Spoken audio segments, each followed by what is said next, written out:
मित्रों, इस संसार में कोई भी हमेशा के लिए अपना नहीं होता, केवल हम खुद अपने होते हैं। जब हमारे पास धन होता है, सुख होता है, तो सभी हमारे साथ होते हैं। लेकिन जब हम विपत्ति में होते हैं और दुख में होते हैं, तो कोई हमारा साथ नहीं देता है। तब अपने भी पराये हो जाते हैं। ध्यान से सुनना मित्रों, ये कथा उस समय की है जब भगवान बुद्ध ने अपना संपूर्ण जीवन सत्य और आत्मज्ञान की खोज और उसकी शिक्षा देने में समर्पित कर दिया था। बुद्ध अपने शिष्यों के साथ विभिन्न गांवों और नगरों की यात्रा करते थे, जहां वे लोगों को जीवन की अस्थायी दुख, मोह और आत्मज्ञान के मार्ग के बारे में समझाते थे। एक दिन बुद्ध अपने शिष्यों के साथ एक शांत और सुंदर गांव की ओर बढ़े, जो गंगा नदी के किनारे बसा हुआ था।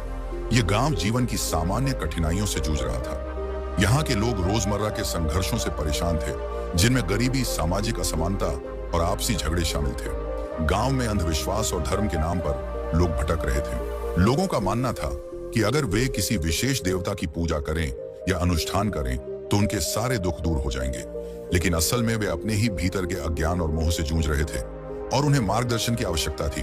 बुद्ध जब गांव में पहुंचे, तो उनकी प्रतिष्ठा से गांव के लोग चकित हो गए। गांव में यह चर्चा फैल गई कि बुद्ध, जिन्हें ज्ञान की प्राप्ति हुई है, यहाँ आए हैं और वे उन्हें जीवन के दुखों से मुक्ति दिला सकते हैं। धीरे धीरे गांव के लोग बुद्ध के पास आना शुरू हुए और उनके प्रवचन की प्रतीक्षा करने लगे। इस गांव में एक वृद्ध महिला मालती रहती थी। मालती का जीवन बचपन से ही दुखों और संघर्षों से भरा हुआ था। जब वह छोटी थी, तो उसके माता पिता का देहांत हो गया था। चाचा चाची ने उसकी परवरिश की, लेकिन उनके पास भी साधन सीमित थे। शादी के बाद उसने सोचा कि उसके जीवन में स्थिरता आएगी, लेकिन उसकी शादी भी उसके लिए संघर्ष का नया दौर था। उसके पति बीमार पड़ गए और कुछ वर्षों बाद उनका निधन हो गया। मालती के 3 बच्चे थे और उसने अपना पूरा जीवन उनकी देखभाल में समर्पित कर दिया। मालती ने सोचा था कि जब उसके बच्चे बड़े हो जाएंगे, तब वे उसका सहारा बनेंगे। लेकिन हुआ इसके विपरीत। समय के साथ उसके बच्चे अलग अलग शहरों में चले गए और उन्होंने अपने जीवन की राह पकड़ ली। वे मालती से मिलना कम करते गए और अंततः उसे अकेला छोड़ दिया।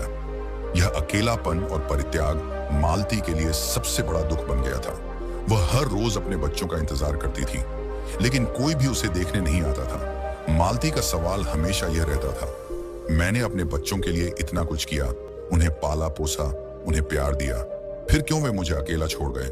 क्या मेरा उनके जीवन में कोई महत्व नहीं है? वह इस सवाल का उत्तर खोजने के लिए व्याकुल थी और यही उसे बुद्ध के पास ले आया। गांव के लोग बुद्ध के पास एकत्रित हो गए और बुद्ध ने उन्हें संबोधित करना शुरू किया। बुद्ध का प्रवचन जीवन की अस्थाई और मोह पर केंद्रित था। उन्होंने कहा, इस संसार में कुछ भी स्थायी नहीं है। हम सभी इस धरती पर एक यात्रा के हिस्से के रूप में आए हैं और यह यात्रा एक दिन समाप्त हो जाएगी। इस यात्रा में लोग मिलते हैं, रिश्ते बनते हैं, लेकिन यह सभी अस्थायी हैं। बुद्ध ने आगे कहा, तुम सभी सोचते हो कि तुम्हारे रिश्ते तुम्हारे साथ हमेशा रहेंगे, लेकिन यह भ्रम है। जैसे एक वृक्ष के पत्ते गिरते हैं और नए पत्ते आते हैं, वैसे ही जीवन में रिश्ते आते हैं और चले जाते हैं। इस सच्चाई को समझने वाला व्यक्ति ही सच्ची शांति पा सकता है। बुद्ध की बातें सुनते सुनते मालती की आंखों में आंसू आ गए। वह अपने भीतर उस सच्चाई को महसूस कर रही थी जिसे वह अब तक नकार आई थी। वह उठी और बुद्ध से बोली, भगवान, मेरे पास एक सवाल है।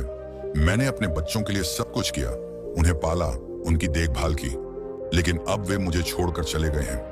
क्या यह सच्चाई है कि इस संसार में कोई अपना नहीं होता? बुद्ध ने मालती की ओर देखा और शांत स्वर में बोले, मालती, यह संसार अस्थाई है। जिस तरह पानी की एक बूंद समुद्र में मिलकर अपनी पहचान खो देती है, उसी तरह यहाँ के रिश्ते भी समय के साथ बह जाते हैं। यह सच्चाई है कि इस संसार में कोई भी व्यक्ति स्थायी रूप से अपना नहीं होता। लोग अपने अपने कर्मों के अनुसार आते हैं और चले जाते हैं। तुम्हारे बच्चे, जिन्हें तुमने पाला पोसा, वे भी अपने कर्मों के अनुसार तुम्हारे साथ थे। जब उनका कर्म तुम्हारे साथ था, तब वे तुम्हारे पास थे, लेकिन अब उनका कर्म उन्हें अन्य रास्तों पर ले गया है। यह मोह है जो तुम्हें दुख दे रहा। बुद्ध ने समझाया कि मोह ही दुख का कारण है। जब हम किसी व्यक्ति, वस्तु या स्थिति के प्रति मोह रखते हैं, तो हम उनसे आसक्त हो जाते हैं, और जब वे हमसे दूर हो जाते हैं, तब हमें दुख होता है। यह दुख इसलिए होता है क्योंकि हमने उन्हें स्थायी मान लिया था, जबकि यह संसार अस्थायी है। बुद्ध ने एक उदाहरण दिया। मान लो एक नाविक नदी के किनारे अपनी नाव खड़ी करता है और सोचता है कि नाव हमेशा वही रहेगी, लेकिन एक दिन जब बाढ़ आती है तो नाव बह जाती है।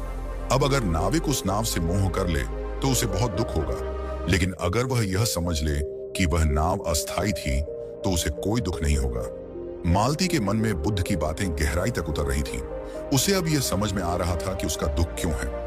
वह अपने बच्चों से मोह कर बैठी थी और इसी मोह के कारण उसे इतना दुख हो रहा था, लेकिन फिर भी उसका मन इस सच्चाई को पूरी तरह स्वीकार नहीं कर पा रहा था। उसने बुद्ध से कहा, भगवान आपकी बातें सही हैं, लेकिन क्या माता पिता का अपने बच्चों से मोह स्वाभाविक नहीं है? क्या यह स्वाभाविक नहीं है कि मैं उनसे प्यार करूं और उनसे यह आशा करूं कि वे मेरे बुढ़ापे में मेरा सहारा बनेंगे? बुद्ध ने मुस्कुराते हुए उत्तर दिया, प्यार स्वाभाविक है, लेकिन मोह और आसक्ति दुख का कारण है। माता पिता अपने बच्चों से प्यार करें, लेकिन इस बात को समझें कि वे भी अपनी यात्रा पर हैं। जब तुम उनसे मोह रखती हो और उन्हें अपना समझती हो, तब तुम अपने दुख का कारण स्वयं बनाती हो। बुद्ध ने मालती को यह सिखाया कि सच्ची शांति केवल आत्मा से जुड़ने में है। इस संसार में जो कुछ भी है वह अस्थायी है, केवल आत्मा अनंत है। जब तुम अपने आत्मा से जुड़ती हो, तब तुम्हें सच्ची शांति और तोष प्राप्त होता है। तुम्हारा आत्मा तुम्हारा सबसे बड़ा साथी है और वह तुम्हारे साथ हमेशा रहेगा। उन्होंने समझाया, जब तुम अपने आत्मा से जुड़ दोगी, तब तुम्हें किसी बाहरी व्यक्ति या रिश्ते की आवश्यकता नहीं होगी। आत्मा से जुड़ने का मार्ग ही शांति का मार्ग है। मालती के मन में बुद्ध की शिक्षा ने गहरा प्रभाव छोड़ा। उसे अब समझ में आने लगा था कि उसका दुख केवल उसके मोह और आसक्ति के कारण था। वह अब इस सच्चाई को स्वीकार करने के लिए तैयार थी कि इस संसार में कोई भी स्थायी नहीं है और उसका आत्मा ही उसका सच्चा साथी है। उसने बुद्ध से कहा, भगवान, मैं अब समझ गई हूं कि मेरा दुख क्यों था। मैं अपने रिश्तों से आसक्त हो गई थी और मैंने यह सोचा था कि वे मेरे साथ हमेशा रहेंगे, लेकिन अब मुझे यह सच्चाई समझ में आ गई है कि कोई अपना नहीं होता। मुझे अपने आत्मा के साथ जुड़ने की आवश्यकता है। बुद्ध ने मालती को आशीर्वाद दिया और कहा, मालती, तुमने सच्चाई को पहचान लिया है। अब तुम इस मोह से मुक्त हो सकती हो। आत्मज्ञान का मार्ग ही शांति का मार्ग है, और जब तुम इस मार्ग पर चलोगी, तब तुम्हें कोई बाहरी दुख प्रभावित नहीं कर पाएगा। उन्होंने गांव के सभी लोगों को संबोधित करते हुए कहा, यह सच्चाई केवल मालती के लिए नहीं, बल्कि हम सभी के लिए है। जब तक हम इस संसार को स्थायी मानते रहेंगे, तब तक हम दुख से घिरे रहेंगे। लेकिन जब हम इस सच्चाई को स्वीकार कर लेंगे कि इस संसार में कोई अपना नहीं होता, तब हमें सच्ची शांति प्राप्त होगी। बुद्ध के यह अंतिम शब्द पूरे गांव के लोगों के दिलों में गहराई से बैठ गए। हर कोई शांत और ध्यानमग्न होकर बुद्ध की शिक्षाओं पर विचार कर रहा था। मालती बुद्ध की शिक्षा से प्रभावित होकर अपने घर लौटी। वह अब पहले की तरह उदास नहीं थी, बल्कि उसके मन में एक नई ऊर्जा और शांति का अनुभव हो रहा था। वह जान चुकी थी कि जो उसने जीवन भर अपना समझा था, वह केवल मोह था। उसने अब अपने बच्चों से किसी तरह की अपेक्षा करना छोड़ दिया था। वह अपने भीतर की शक्ति और आत्मा से जुड़ने लगी। मालती ने अपने जीवन में ध्यान और साधना का मार्ग अपनाया। अब वह रोज सुबह उठकर ध्यान करती और अपनी आत्मा की गहराइयों में उतरने की कोशिश करती। धीरे धीरे उसके जीवन में एक नया संतुलन और शांति आने लगी। वह अब दूसरों पर निर्भर नहीं थी, बल्कि वह अपनी आत्मा के साथ जुड़कर सच्चे सुख और शांति का अनुभव कर रही थी। मालती के इस परिवर्तन ने गांव के अन्य लोगों पर भी प्रभाव डाला। पहले जो लोग अपने रिश्तों, धन और संपत्ति के पीछे भागते थे, वे अब बुद्ध की शिक्षाओं को अपनाने लगे। उन्होंने समझ लिया कि इस संसार में कुछ भी स्थायी नहीं है और मोह से दूर रहकर ही सच्ची शांति प्राप्त की जा सकती है। गांव के लोग धीरे धीरे एक दूसरे के प्रति प्रेम और सहानुभूति से व्यवहार करने लगे, लेकिन अब वे किसी भी संबंध में आसक्त नहीं होते थे। गांव में ध्यान और साधना की संस्कृति पनपने लगी। लोग अब अधिक संतुलित और शांतिपूर्ण जीवन जीने लगे थे। बुद्ध की शिक्षाओं का गांव पर गहरा प्रभाव पड़ा और वह गांव अब शांति और संतोष का केंद्र बन गया था। लोग आपसी विवादों और प्रतिस्पर्धा से दूर हो गए थे और उन्होंने जीवन की अस्थाई को स्वीकार कर लिया था। मालती के जीवन के अंतिम दिनों में वह पूरी तरह आत्मज्ञान प्राप्त कर चुकी थी। उसने अपने जीवन की अस्थाई को समझ लिया था और मोह आसक्ति से मुक्त हो गई थी। जब उसके निधन का समय आया तो वह पूरी शांति और संतोष के साथ अपने अंतिम क्षणों का सामना कर रही थी। उसके चेहरे पर एक गहरी शांति और मुस्कान थी, जो उसके आत्मज्ञान की प्रति थी। मालती की आत्मा ने उस दिन मोक्ष प्राप्त किया और उसकी आत्मा ने संसार के दुखों से मुक्त होकर परम शांति प्राप्त की। उसकी कहानी आज भी गांव के लोग अपने बच्चों को सुनाते हैं और यह सिखाते हैं कि सच्ची शांति बाहरी संबंधों में नहीं, बल्कि अपने आत्मा के साथ जुड़ने में है। गांव से विदा लेते समय बुद्ध ने अपने शिष्यों और गांव वासियों को अंतिम बार संबोधित किया। उन्होंने कहा, इस संसार में कुछ भी स्थायी नहीं है, ना रिश्ते, ना धन, ना शरीर, केवल आत्मा ही अनंत है। जब तुम इस सच्चाई को समझोगे और अपने आत्मा से जुड़ोगे, तब तुम्हें सच्ची शांति प्राप्त होगी मोह और आसक्ति दुख का कारण है, इसलिए इन्हें त्याग दो और आत्मज्ञान के मार्ग पर चलो। बुद्ध और उनके शिष्य उस गांव से विदा होकर आगे की यात्रा पर निकल पड़े, लेकिन उनकी शिक्षाओं ने गांव के लोगों के दिलों में सदा के लिए जगह बना ली थी।